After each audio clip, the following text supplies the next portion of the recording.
Hello guys, in today's video I talk about how to fix TikTok golden load video problem. So the answer is easy, just go to the settings and then scroll down to the apps section and then go to the search and search TikTok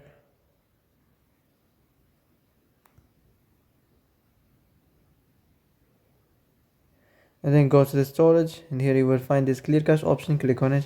You can go check it if it worked, and if it didn't you can try to restart your phone or turn the Wi-Fi off and on or the Bluetooth. Also you can try to clear data, but be careful. If you clear data, all the TikTok's data will be deleted.